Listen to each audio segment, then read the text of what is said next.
Hello everyone, welcome to UPSC पे चर्चा with विशाल। तो जैसे कि आपको पता है, मेरा सी सेट एंड इकोनॉमिक्स का फ्री बैच चल रहा है। आज मेरा इकोनॉमिक्स का लेक्चर नंबर 20 है, जिसके अंदर हम chapter number 12 banking in India कर रहे हैं रमेश सिंह बुक से। तो आज हमने लास्ट लेक्चर करा था, रेपो रेट वगैरह ये सारी चीजें, तो उनसे आगे हम कुछ टर्म्स को देखेंगे। और आई होप कि आप साथ में रिवीजन भी करके चल रहे हैं सी सेट एंड इकोनॉमिक्स का। और इफ अगर आपको कोई भी डाउट आता है तो आप कमेंट सेक्शन में कमेंट कर दीजिएगा, मैं नेक्स्ट वीडियो में रिजॉल्व कर दूंगा। और इफ अगर आप इस वीडियो को रिकॉर्डेड फॉर्म में देख रहे हैं काफी टाइम बाद, तो आप डिस्क्रिप्शन में दिए गए किसी भी लिंक से आप टेलीग्राम ग्रुप या व्हाट्सएप ग्रुप ज्वाइन कर सकते हैं। उसमें आप अपना डाउट मेंशन कर दीजिएगा, फिर मैं वो डाउट आपका रिजॉल्व कर दूंगा। तो चलिए स्टार्ट करते हैं आज का lecture. I am sharing screen with all of you.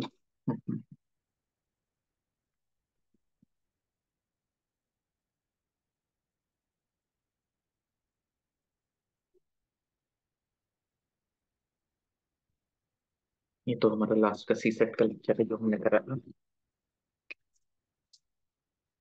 चलिए देखते हैं।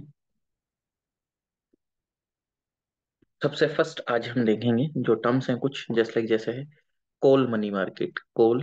मनी कोल मनी मार्केट क्या होता है बेसिकली?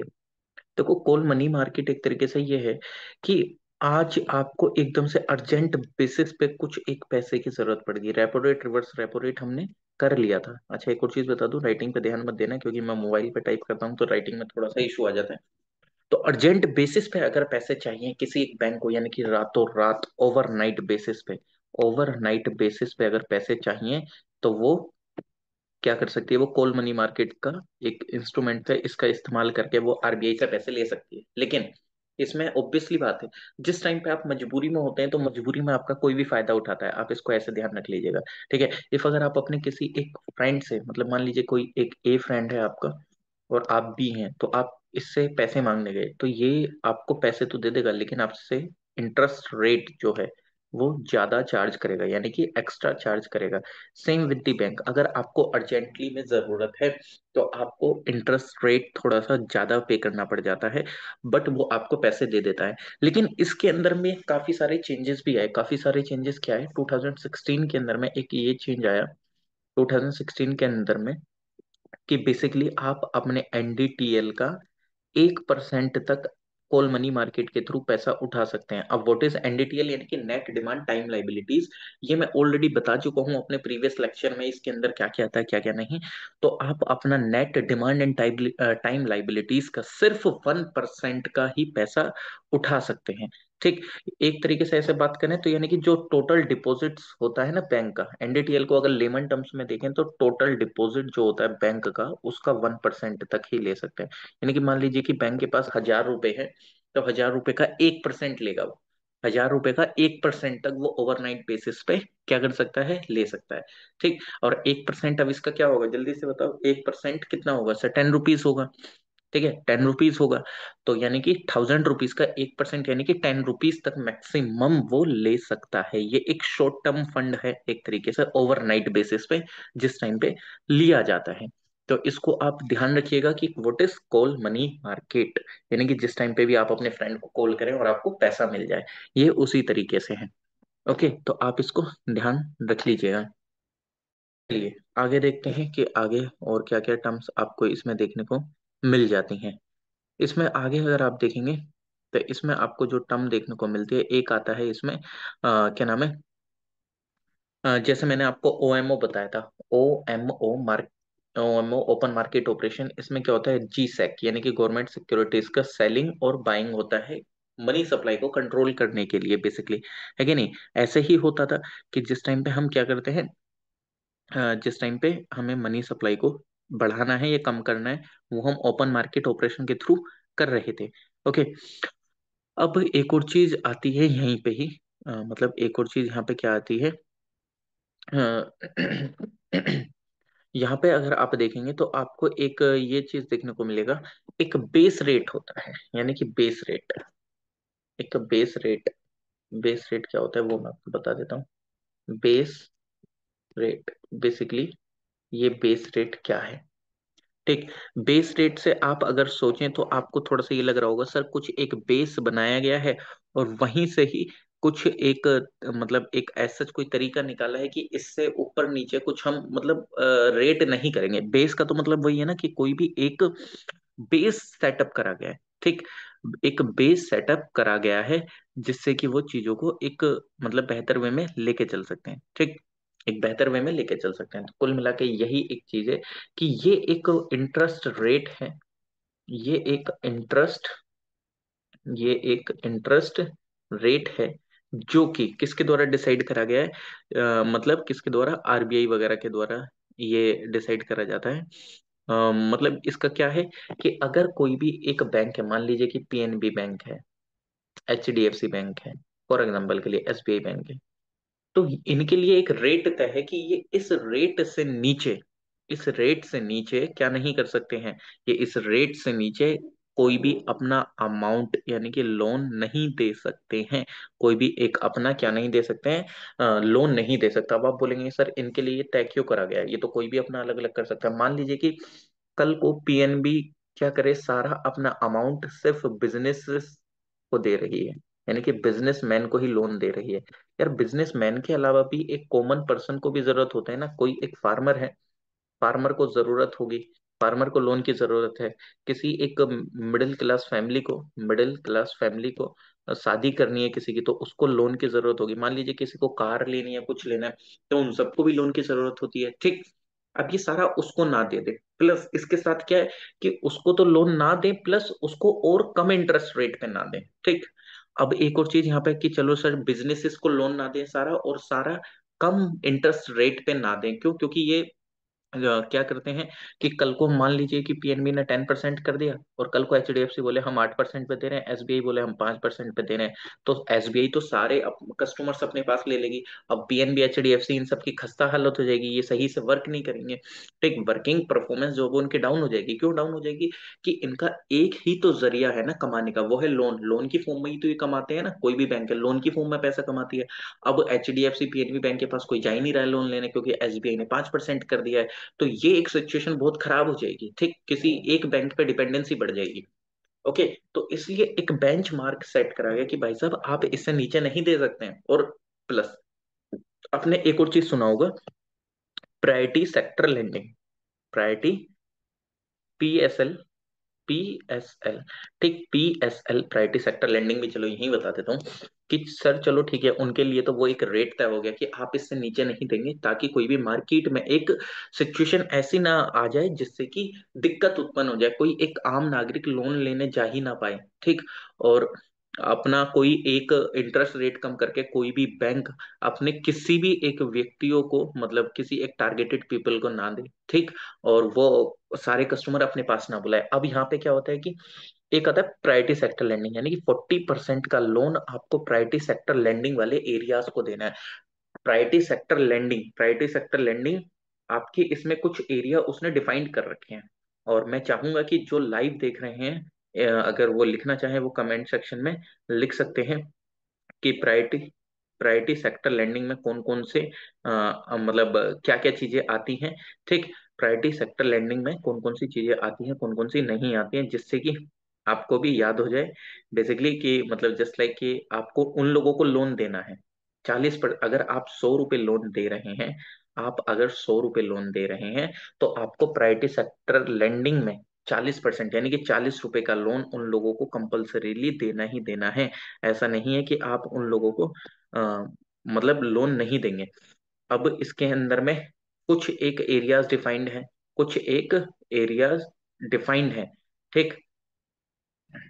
कुछ एक एरियाज डिफाइंड है, वो क्या है वो भी हम आपको बताते हैं। सबसे पहले आपका आता है कि आप एग्रीकल्चर से रिलेटेड लोन देंगे, एग्रीकल्चर से रिलेटेड लोन देंगे, एजुकेशन से रिलेटेड लोन देंगे, आप एमएसएमई, ये छोटे जो मतलब जितने भी एंटरप्राइजेस हैं, ये स्टार्टअप वगैरह, इन सबको देंगे, ठीक। आप हाउसिंग लोन देंगे। अभी वैसे बेसिकली इसमें सोलर पैनल भी डाल दिया गया है, क्योंकि रिन्यूएबल एनर्जी से रिलेटेड है सोलर पैनल। ये शायद क्वेश्चन भी पूछा गया था कि सोलर पैनल वगैरह से रिलेटेड चीजें इसमें आती हैं कि नहीं आती हैं एक तरीके से। तो यानी कि इसके अंदर एरिया सेट करे गए कि भाई साहब आप अगर 100 रुपए का लोन किसी को दे रहे हैं ना, टोटल आप अगर 100 रुपए का लोन दे रहे हैं तो 40 रुपए का लोन इस सेक्टर में जाना ही चाहिए। ये नहीं कि कल को आप नहीं दे रहे हैं। क्यों, मान लीजिए कि 100 के 100 रुपए का लोन आपने बिजनेसेस को दे दिया है, और इस सब चीजों को भी तो जरूरत है ना, और आप इन लोगों को लोन दे ही नहीं रहे हैं, तो 40% का इन लोगों को जाना ही चाहिए। ऐसा नहीं है कि सिर्फ 40% ही जाएगा, 40% से ऊपर भी लोन जा सकता है, बट एटलीस्ट 40% इन लोगों को लोन ये जाना ही चाहिए, ताकि मार्केट में एक स्टेबिलिटी बनी रहे। एक स्टेबिलिटी रहेगी तो सारी चीजें एक नॉर्मल वे में चलती रहेंगी। तो इसलिए प्रायोरिटी सेक्टर लेंडिंग का भी वो कंसेप्ट लेके आए। ओके, तो वो प्रायोरिटी सेक्टर का भी कंसेप्ट लेके आए हैं। तो इस चीज को ध्यान रख लेना कि ये क्या है क्या नहीं है बेसिकली।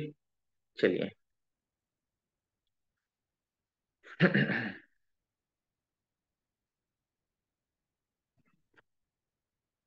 यहीं पे मैं एक छोटी मोटी दो दो दो तीन टर्म्स हैं वो भी मैं आपको बता देता हूँ। इस बैंक मतलब ये जैसे मैंने ये बैंक रेट या ये बताया, इससे पहले एक और चीज मैं मतलब दो चीजें और हैं, वो भी अगर मैं बताना चाहूँ तो वो भी मैं आपको यहीं पे बता देता हूँ। मतलब अभी तो वैसे इतना ज्यादा यूज नहीं होता है उनका, बट फिर भी आपके लिए ये बहुत ज्यादा जरूरी है। ठीक। चलो, एक और चीज, चलो वैसे बैंक बेस रेट में ही देख लो। बेस रेट के अंदर में एक और चीज क्या है सर, मतलब बेस रेट में बेसिकली कि इसमें by monthly by monthly monetary policy cycle के थ्रू चीजें डिसाइड होती रहती हैं कि भाई अभी क्या चल रहा है क्या नहीं चल रहा है। ठीक, इसके अंदर क्या चल रहा है क्या नहीं चल रहा है। एक मतलब उर्जित पटेल कमेटी की रिकमेंडेशन भी इसमें मानी जाती है। उर्जित पटेल कमेटी एक बैठी थी, उसने रिकमेंडेशन दिया था ये मॉनेटरी पॉलिसी से रिलेटेड ही, कि इसमें सारी चीजें डिसाइड होती रहें कि कब कैसा क्या, मतलब मार्केट में डिसइंफ्लेशन चल रहा है, ये सारी चीजें चल रही हैं, उन सबको ध्यान में रख के आपको चीजों को आगे लेके चलना है। ठीक, जिससे कि आप टाइम टू टाइम चीजों को डिसाइड कर सकें। ये नहीं कि कल को कोई दिक्कत आपकी वजह से मार्केट में आ जाए, या एक तरीके से कोई भी दिक्कत आ जाती है। प्लीज माइक ऑफ कर लिया करिए प्लीज, अगर आप लोग आते हैं तो। ठीक है, चलिए आगे देख लेते हैं। आगे क्या है, आगे टर्म्स देखते हैं हम।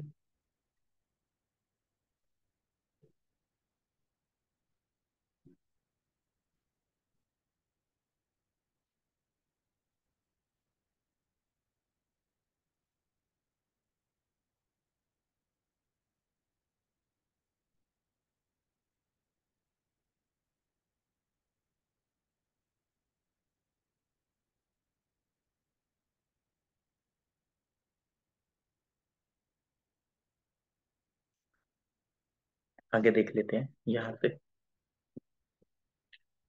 Nationalisation nationalisation nationalisation and development of bank development and development of banking in India.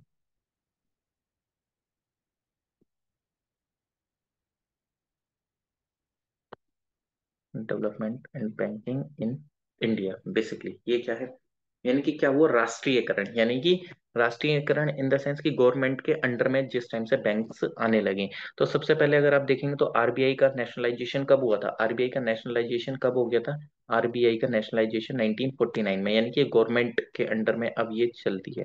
ठीक, गवर्नमेंट ने इसको अपने अंडर में ले लिया है, ताकि ये अपनी मनमानी, ऑब्वियसली बात है, देखो यार ये रेगुलेटिंग बॉडी है, रेगुलेटिंग बॉडी जो गवर्नमेंट की नहीं होगी तो फिर किसकी होगी, प्राइवेट आके तो कोई इसको नहीं कर सकता है ना, सारी बैंकों का टेक ओवर कर लेगा तो फिर तो वो पता नहीं क्या क्या चीजें प्रमोट करेगा, इसलिए गवर्नमेंट के अंडर में आना इसका बहुत ज्यादा सख्त जरूरत है। उसके अलावा भी बैंक्सों का मतलब अगर आप देखते हैं नेशनलाइजेशन बहुत ज्यादा हुआ कब सर, अगर आप देखते हैं बैंकों का जो नेशनलाइजेशन एक्ट आया 1969 के अंदर में, बैंकिंग नेशनलाइजेशन नेशनलाइजेशन एंड लिख देता हूँ, एक्ट 1969 के अंदर में आया, जिस टाइम पे बैंक्स को अपने अंडर में लिया गया। ठीक। और उस टाइम पे कितने टोटल नंबर, कितने 20 प्राइवेट बैंक्स को नेशनलाइज करा गया, 20 प्राइवेट बैंक्स को नेशनलाइज करा गया, 20 प्राइवेट बैंक्स को नेशनलाइजेशन करा गया, जिसमें से कि 14 बैंक्स जो थी, 14 बैंक्स जो थी, उनका डिपॉजिट 50 करोड़ रुपए से ज्यादा का था। ऑब्वियसली बात है यार, इनका नेशनलाइजेशन बहुत ज्यादा जरूरी हो गया। क्यों? इनका डिपॉजिट 50 करोड़ उस टाइम पे बहुत होता है, 1969 के टाइम पे। अब 50 करोड़ डिपॉजिट है इनके पास, तो ऑब्वियसली बात है लोगों का इनके अंदर विश्वास है, तो नेशनलाइजेशन इनका करना बहुत ज्यादा जरूरी है। तो 14 बैंक ऐसी थी जिनका मतलब कितना था, 50 करोड़ रुपीस का। और बाद में ये तो कब हुआ, ये तो 1969 में हो गया था। ठीक। 1969 का एक्ट आया नेशनलाइजेशन के लिए। उस टाइम पे 1969 में 14 बैंक का नेशनलाइजेशन हो गया। सेकंड जो नेशनलाइजेशन हुआ बैंक का, वो 6 बैंक का हुआ। वो 6 बैंक का किस ईयर में हुआ, वो हुआ आपके 1980 में जाके, 1980 में। 1980 में कितना नेशनलाइजेशन हुआ, कितने रुपीस थे उनके पास डिपॉजिट, 200 करोड़ रुपए का डिपॉजिट था, 200 करोड़ रुपए का। तो इनका नेशनलाइजेशन करना बहुत ज्यादा सख्त जरूरत भी बन गया। ठीक। उसके बाद आपका बहुत ज्यादा सख्त जरूरत भी हो गया।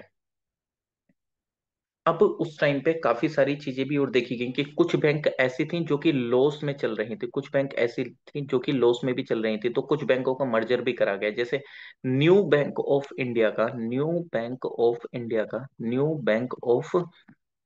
बैंक ऑफ इंडिया का मर्जर करा गया। किसके साथ? न्यू बैंक ऑफ इंडिया का मर्जर करा गया पीएनबी बैंक के साथ। कब? इन सितंबर 1993, सितंबर 1993 में इसके साथ मर्ज कर दिया। क्यों? क्योंकि new bank of India loss में चल रही थी, लॉस मेकिंग थी ये। ठीक है। अब इस ऑब्वियसली बात है, जब ये लॉस लॉस में चल रही थी, तो अब अगर आपसे पूछे कि 1993 के आसपास तक कितनी बैंक नेशनलाइज थी, तो आप बोलेंगे कि सर 14 + 6 20 होते हैं। लेकिन ध्यान रखना, ये बैंक अब इसमें मिल गई थी, तो अब टोटल कितने बचे सर, 20 में से 1 माइनस कर देंगे तो 19 बैंक नेशनलाइज थी 1993 के टाइम पर। ठीक। तो इस चीज को आपको ध्यान रखना है। ओके। अब अप्रैल 2020 में क्या हुआ, 18 पब्लिक सेक्टर बैंक्स जो थी, 18 पब्लिक सेक्टर बैंक्स थी इंडिया में। और फिर बाद में धीरे धीरे करके अगर आप देखेंगे 2020 में इनका अमेलगमेशन करा गया, यानी कि मर्जर करा गया। अभी आपने सुना भी होगा 2020 के अंदर में काफी बैंक्स का मर्जर करा गया, ड्यू टू कि वो लॉस में चल रही थी कुछ बैंक। मर्जर करा गया 20 बैंक्स का 2020 में, 2020 बैंक का मर्जर 2020 में, ऐसे ध्यान रख लो, 20 बैंक का मर्जर 2020 के अंदर में करा गया। जैसे ओरिएंटल बैंक जो थी उसको पीएनबी के साथ मिला दिया गया, क्योंकि वो लॉस मेकिंग बैंक थी, तो उसको पीएनबी के साथ मिला दिया, तो उसको बैकिंग प्रोवाइड होने लगी, बैकिंग प्रोवाइड होने लगी, तो वो धीरे धीरे एक अपने पाथ पे आगे, एक मतलब धीरे धीरे परफॉर्म करना स्टार्ट करा। फिर उन्होंने फंक्शन होनी, ऐसा नहीं होता कि किसी को भी एक मतलब वो दे दिया जाए, पुशअप दे दिया जाए कि हाँ चलो ठीक है, तो उस तरीके से मर्जर करके उन लोगों को पुशअप मिला। ठीक।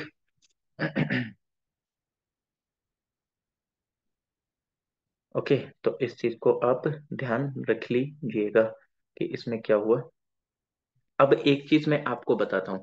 देखो, जैसे ही 1969 में एक्ट आया था, 1969 में नेशनलाइजेशन वाला एक्ट आया, तो उस टाइम पे क्या हुआ, गवर्नमेंट ने उस एक्ट के बाद से मना कर दिया, और जितनी भी प्राइवेट बैंक थी वो अपनी बैंक नहीं खोल सकते थे। हालांकि कुछ फॉरेन बैंक को अलाउ कर रखा था, कुछ फॉरेन बैंक को अलाउ कर रखा था।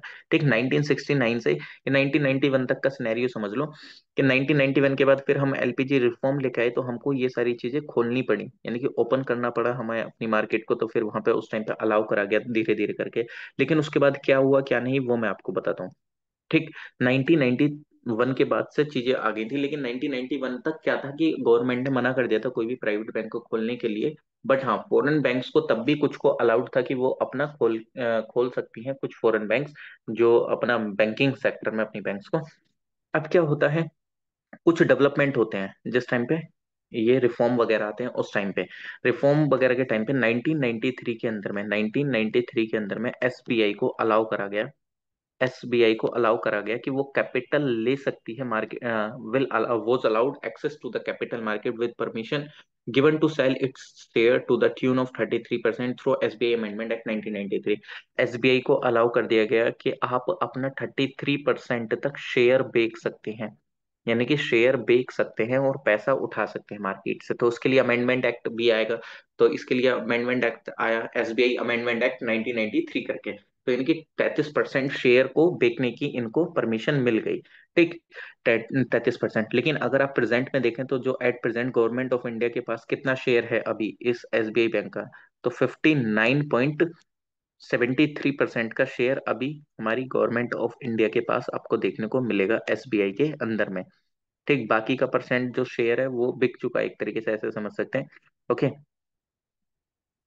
तो इसको आप देख सकते हैं।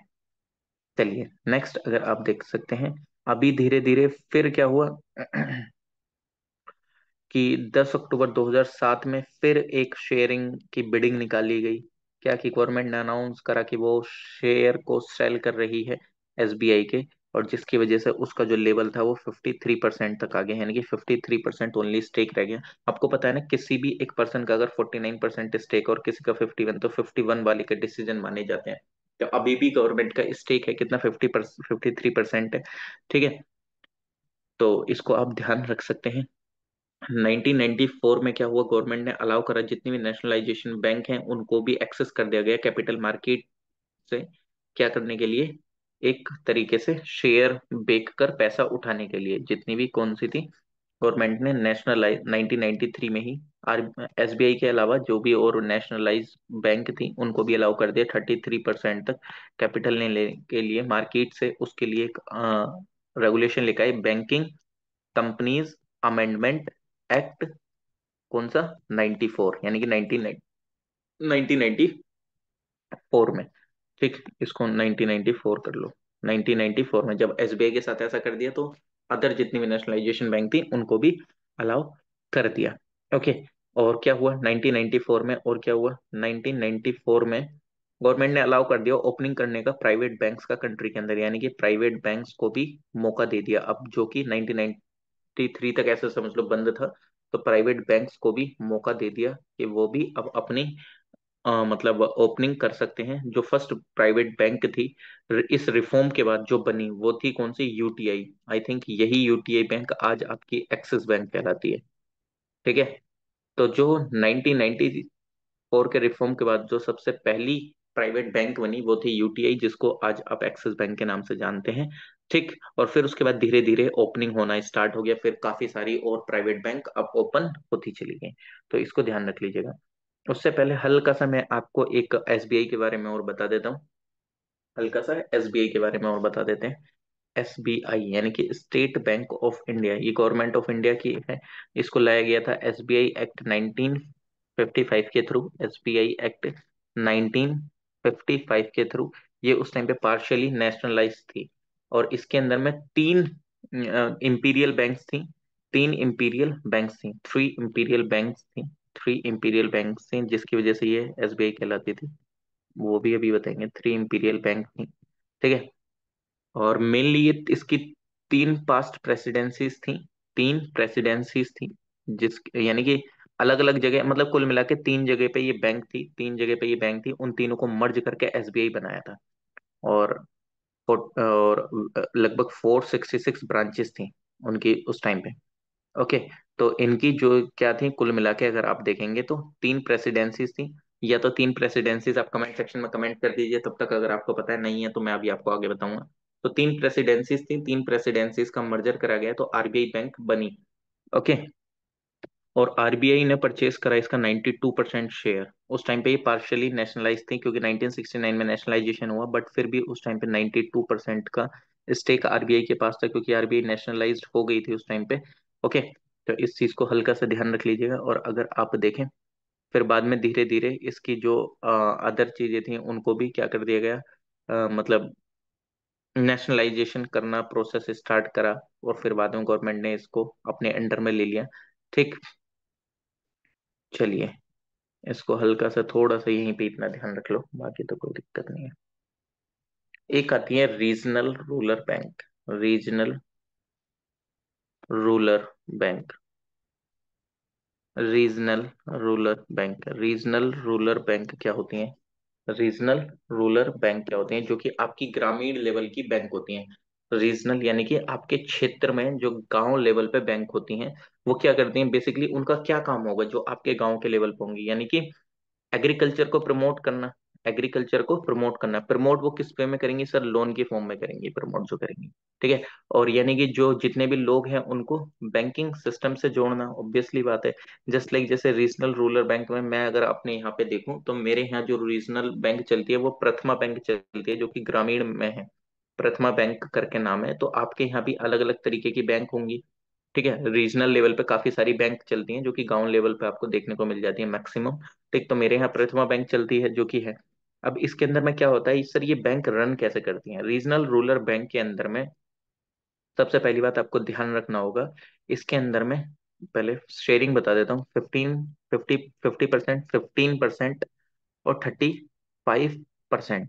सर ये क्या लिखा आपने? देखिए गवर्नमेंट ऑफ इंडिया का इसके अंदर में स्टेक कितना होता है, स्टेट गवर्नमेंट का कितना होता है, और स्पॉन्सरिंग नेशनलाइज बैंक का कितना होता है। सबसे पहली बात, गवर्नमेंट ऑफ इंडिया का स्टेक 50% होता है।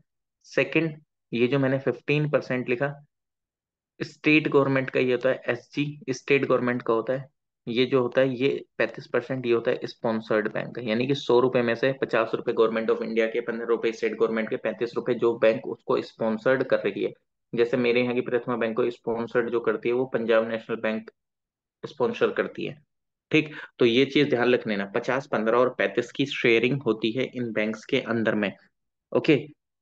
ये जो है ये केलकर कमेटी की रिकमेंडेशन पे आई थी सबसे पहली बार 1987 के अंदर में। ध्यान रखना ये जो रीजनल रूरल बैंक थी, ये 1987 में सबसे पहली बार आपको देखने को मिलेगी। Kelkar committee, Kelkar committee, Kelkar committee बैठी थी। केलकर कमेटी बैठी थी। तो उस टाइम पे ये आती है बेसिकली, उस टाइम पे ये आई थी, उस टाइम पे ये आई थी। कौन? Regional rural bank.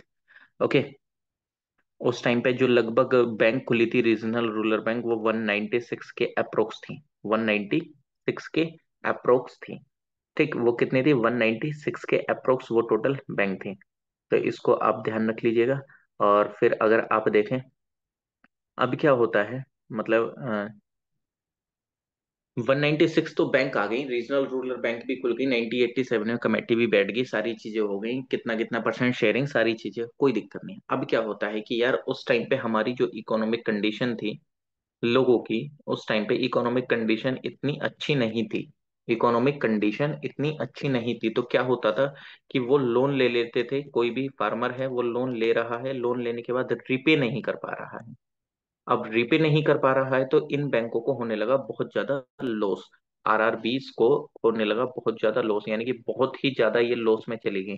क्योंकि दिक्कत उनकी भी नहीं थी फार्मर्स की, क्योंकि उस टाइम पे हमारी इकोनॉमी कंडीशन भी ऐसी चल रही थी। 1987 आप समझ सकते हैं, 1991 में रिफॉर्म लाने पड़े।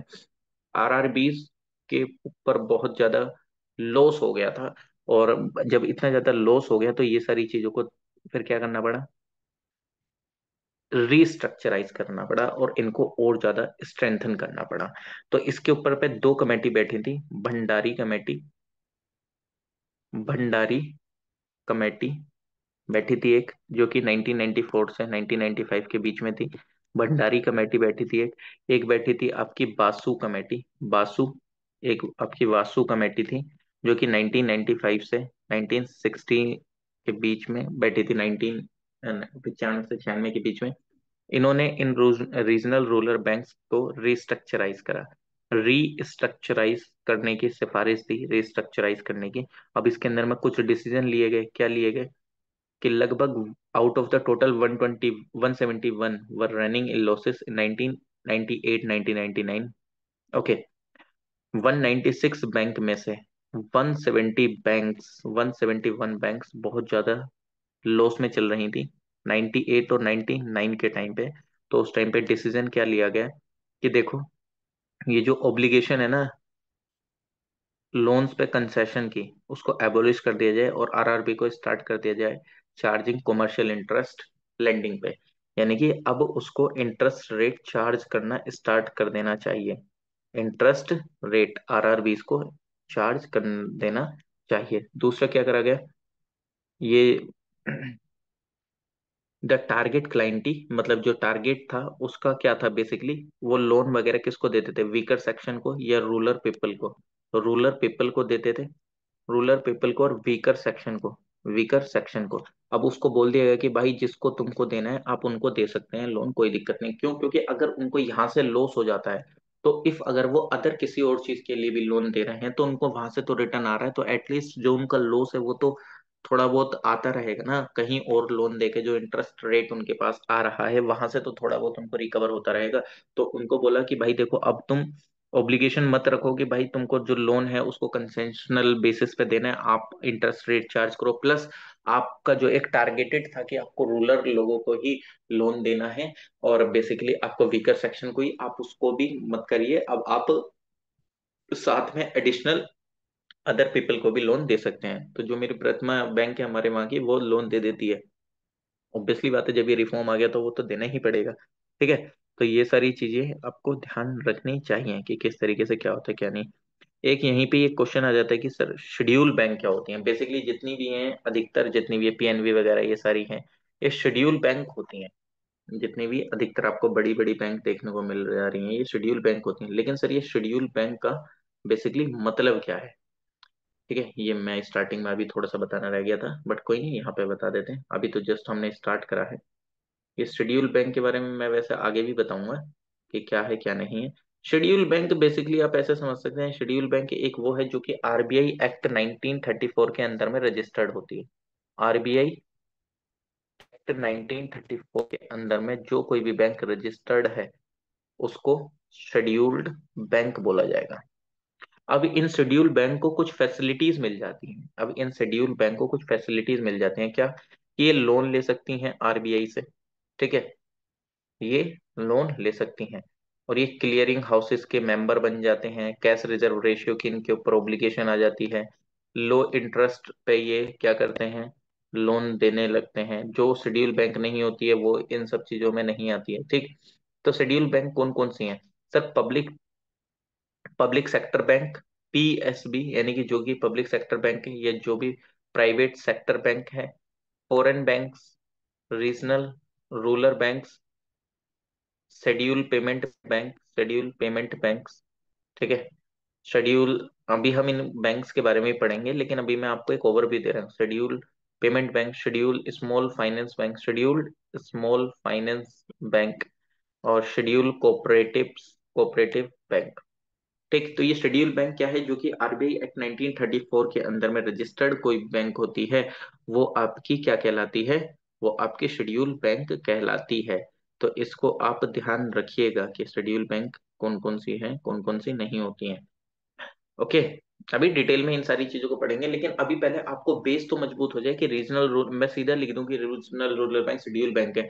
लेकिन रीजनल रूरल बैंक क्या है क्या नहीं है, ये क्यों लाई गई, जब आपको इसका बैकग्राउंड ही नहीं पता होगा तो क्या होगा। मैं इसका एक पूरा एक टेबल बनाऊंगा इस तरीके से, एक ट्री वगैरह ये सब। लेकिन पहले मैं आपको एक वो तो बता दूं, क्या नाम है, कि इनके अंदर में होता क्या क्या है, क्या क्या नहीं होता है। अब इसके अलावा कुछ होती हैं कोऑपरेटिव बैंक्स। कोऑपरेटिव, जब आपके दिमाग में इन सब की एक डिटेल्ड क्लैरिफिकेशन हो जाएगी और उसके बाद में आपको एक ट्री बनाऊंगा, तो आपके दिमाग में एकदम क्लैरिफिकेशन होता चला जाएगा। ठीक है, आपके दिमाग में क्लैरिफिकेशन होता चला जाएगा। कोऑपरेटिव बैंक्स यानी कि इनको बोलते हैं कोऑपरेट करके जो बैंक चलाएगी, यानी कि सहकारी बैंक। जैसे सहकारी बैंक, कोऑपरेट का मतलब होता है सहकारी, यानी कि मदद करके। सहकारी बैंक मेरे यहाँ पे है वैसे, आप लोगों के वहां भी होगी। कोऑपरेटिव बैंक्स के अंदर अब ऑब्वियसली बात है, सहकारी है तो इसके अंदर में कुछ लोगों ने इसमें हेल्प करके इस बैंक को चलाया होगा। ठीक है, इसके अंदर में हेल्प करके चलाया होगा बेसिकली। ठीक। ये कोऑपरेटिव बैंक्स जो होती हैं वो कमर्शियल बैंक जो होती हैं उनसे अलग होती हैं। मैं अभी भी आपको बता रहा हूँ, पहले आप इन लोगों इन सबको पहले जानो तो सही, कोऑपरेटिव बैंक है क्या। डिफरेंशिएशन तो मैं क्रिएट करके बताऊंगा ही, लेकिन ये है क्या चीज पहले वो जान लो। एक एक करके एक ही जगह सारी चीजें बता देंगे तो आप होश पोश हो जाओगे। वही है ना, पहले आपको रास्ता तो बताऊं कि आपको दिल्ली होके ही ऐसे ऐसे जाना है। मैं आपको पहले ही बताने लगूं भाई आप गाड़ी से जाओ, आप हेलीकॉप्टर से जाओ, आप यहाँ से जाओ, वो खुद आप अपने आप डिसाइड कर लेंगे जब मैं आपको बता दूंगा कि हाँ भाई दिल्ली जाना है, आपको ऐसे ऐसे पूछोगे। ठीक, मैं पहले ही आपको बता दूं गाड़ी से चले जाओ, आपका मन हो नहीं मैं तो गाड़ी से नहीं जा रहा हूँ। ठीक, तो इसलिए पहले इन सब चीजों को जान लेते हैं। तो cooperative banks in the sense कि एक सहकारी बैंक है। सहकारी बैंक यानी कि ये कुछ लोगों की हेल्प के थ्रू चल रही है, यानी कि इसके अंदर में भी कुछ लोग इसके हेल्प करते हैं। ठीक, हेल्प करते हैं, और फिर उसके बाद ये बैंक होती है। अब उसमें हेल्प करते हैं तो, लेकिन ये जो कोऑपरेटिव बैंक है ये भी 4 लेवल पे काम करती है। ठीक, 4 लेवल पे कैसे काम करती है, 4 लेवल भी नहीं तो 3 लेवल पे ही काम करती है। कोऑपरेटिव बैंक्स के 3 टाइप है। सबसे पहली आती है primary primary credit society. Primary credit credit society, SOC लिख देता हूँ। ठीक। दूसरी आती है district district central district central cooperative banks. उसके बाद आती है स्टेट लेवल पे। देखो प्राइमरी वाली तो आपको सीधा पता चल गया होगा कि सर ये एग्रीकल्चर वगैरह इन सब से रिलेटेड लोन वगैरह देने का काम करती होगी, या अर्बन जो कि टाउन वगैरह होते हैं, शहर वगैरह, उनमें लोन देने का काम वगैरह जरूर करती होगी। ठीक।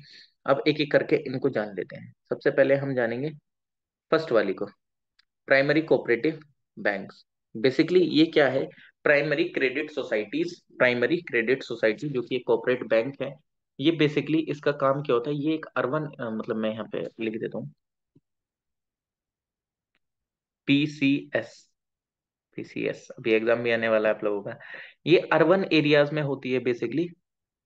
ये डिमांड मीट करती है एक सर्टेन स्पेसिफाइड क्राइटेरिया में। मतलब बेसिकली अगर आप देखें, in urban areas that meet certain specified criteria can apply to RBI for banking licence to operate as urban cooperative bank. They are registered and governed under Cooperative Societies Act and respective state and are governed by the Regulation Act Banking Regulation Act 1949. Thus are under dual regulatory control. The managerial aspect of these bank registration, management, administration, requirement, amalgamation, liquidation are controlled by the state government, while the matters related to banking are regulated by RBI. Traditionally, the area of operation of the UCVs is confined to metropolitan, urban, or semi-urban center and caters to the need of small borrowers, including MSME, retail traders, small entrepreneurs। ये सब basically अगर आप बताएं, हम आपको बताएं तो primary credit society जो है बेसिकली ये एक बैंक बैंक तो है। ये अर्बन लेवल में काम कर रही है। ठीक, अर्बन लेवल में काम कर रही है। ये सीधा सीधा RBI के अंडर में नहीं काम करती है। ये सीधा सीधा क्या होता है इसके अंदर में, ये दो डुअल रेगुलेशन होता है। एक तो होता है इसका रेगुलेशन आरबीआई के थ्रू एक रेगुलेशन होता है इसका, एक रेगुलेशन होता है इसका कोऑपरेटिव सोसाइटी एक्ट के थ्रू। कोऑपरेटिव सोसाइटी एक्ट जो है उसके थ्रू, यानी कि गवर्नमेंट के थ्रू, GOV। अब इसके अंदर में क्या है, आरबीआई के अंदर, ये सिर्फ आरबीआई के अंदर ये रजिस्टर्ड है बैंकिंग रेगुलेशन एक्ट के थ्रू, इसलिए हम इसको वो नहीं बोलते शेड्यूल बैंक। तो यानी कि ये आरबीआई से लोन लेने के लिए एप्लीकेबल नहीं है, प्लस CRR वगैरह ये सारी चीजें इनको नहीं रखनी पड़ती होंगी। बैंकिंग रेगुलेशन, बैंक की रेगुलेशन में ये चीज चलेगी। ठीक है, लेकिन ये शेड्यूल बैंक नहीं है। बैंकिंग रेगुलेशन एक्ट 1949 के अंदर में रजिस्टर्ड होती है। और सेकंड क्या होती है, कोऑपरेटिव सोसाइटी एक्ट के अंदर में रजिस्टर्ड होती है ये। तो इसकी वजह से इसको क्या बोला जाता है, इसका ड्यूअल रेगुलेशन है, यानी कि इसको दो लोग रेगुलेट कर रहे हैं। जो वो है, क्या नाम है, बैंक आरबीआई क्या करता है, इसका रजिस्ट्रेशन को मैनेजमेंट करता है, रिक्रूटमेंट, अमेलगमेशन करना है किसी बैंक के साथ, लिक्विडेशन, यानी कि एक तरीके से क्या सारी चीजें करनी है। मतलब सबने अपना अलग अलग एस्पेक्ट डिसाइड कर रखा है। ठीक। तो यानी कि जितने भी बैंकिंग से रिलेटेड मैटर हैं वो बैंक तय करेगी, बाकी अदर जितने भी मैटर्स हैं वो गवर्नमेंट तय करेगी। जिस भी स्टेट गवर्नमेंट के अंदर में ये होती है, वहां की स्टेट गवर्नमेंट इसको देखेगी बैंकिंग के फंक्शंस के अलावा। ये बेसिकली क्या करती है, ये लोन प्रोवाइड करती है, लोन प्रोवाइड वगैरह करती है, मतलब अकाउंट वगैरह सारी चीजें होती हैं, ये लोन प्रोवाइड करती है बेसिकली बिजनेसेस को, MSMEs को। ये जितने भी छोटे मोटे बिजनेसेस होते हैं या जितने भी सैलरीड पर्सन है उनके अकाउंट होते हैं। मतलब कई बार क्या होता है, इसमें सरकारी लोगों के भी अकाउंट होते हैं। ठीक है, जो भी गवर्नमेंट एम्प्लॉयज होते हैं, जस्ट लाइक जैसे सोसाइटी लेवल पे एक होता है, मतलब जस्ट लाइक जैसे फर्टिलाइजर वाले जो लोग होते हैं जो कि जुड़े हुए होते हैं गाँव वगैरह में, तो उनके अकाउंट भी इसमें होते हैं। तो बेसिकली ये क्या करता है, ये लोन वगैरह प्रोवाइड करने का काम करता है, लेकिन ये प्रॉपर बैंकिंग की तरह फंक्शन नहीं करता है। बट हाँ, ये एक बैंक है, लेकिन इसका ड्यूअल रेगुलेशन है। गवर्नमेंट भी इसको रेगुलेट कर रही है और आरबीआई भी इसको रेगुलेट करके साथ में चला रही है।